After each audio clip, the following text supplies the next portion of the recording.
So you went from Oklahoma to New Orleans. And how did you end up in Texas?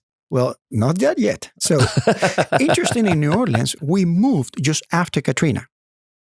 So by itself, that was a wonderful opportunity for us to grow as human beings, because we were so close to the desperation, the need, the disaster. Wow. Yeah. Not many people were moving back.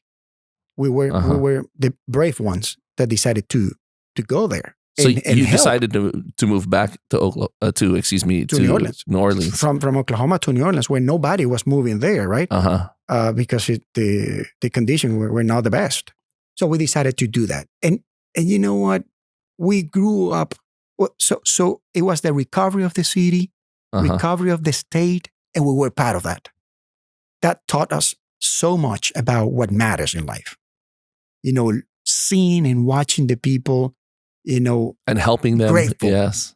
Grateful, man. Appreciation and gratitude. I had never seen that so close. So it was a great opportunity for us to leave that. So in New Orleans, those were 5 years. And in those 5 years, many things happened. The most important one, my daughter was born there.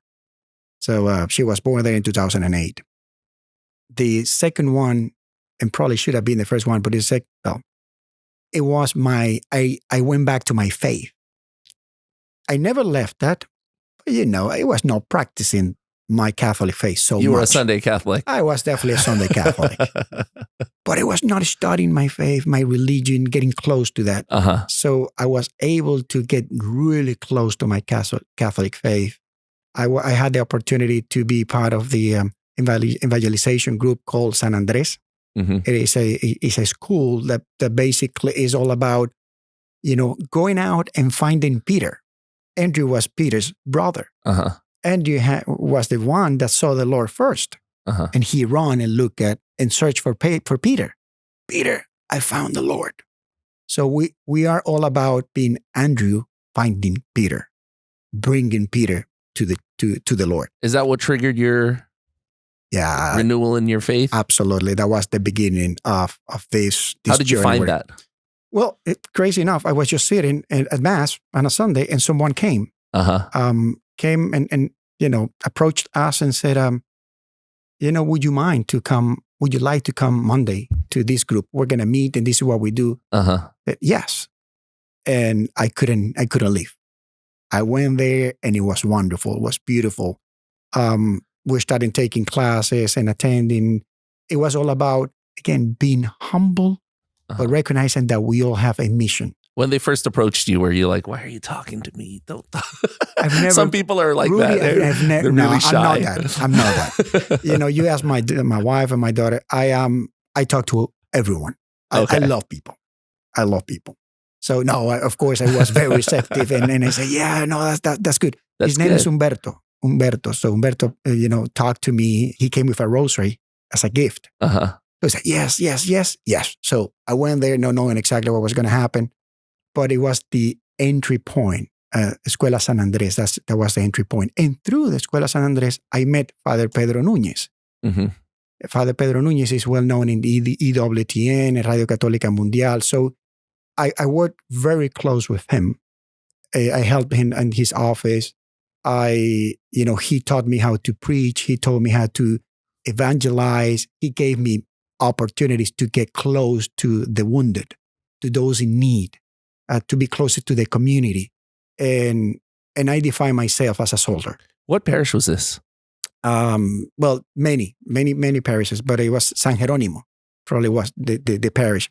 In New Orleans, we had 2 or 3 that we went, but San Jerónimo was the one where San Andres was happening and where we had the opportunity to get closer to the community, to my faith.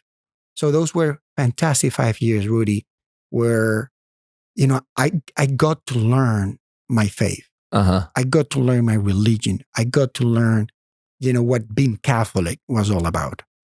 I experienced firsthand the need, and it was wonderful because it helped me to appreciate, what I had, and not taking for granted some of the things that I had at the moment. So those were 5 years in New Orleans. Do you find it odd that you grew up in in a Catholic school and your family was Catholic, and it wasn't until you were much older did you actually really learn what your faith was about, like you said? Yeah, I don't think it's odd. I think it's a reality. And since then, I've been trying to change that.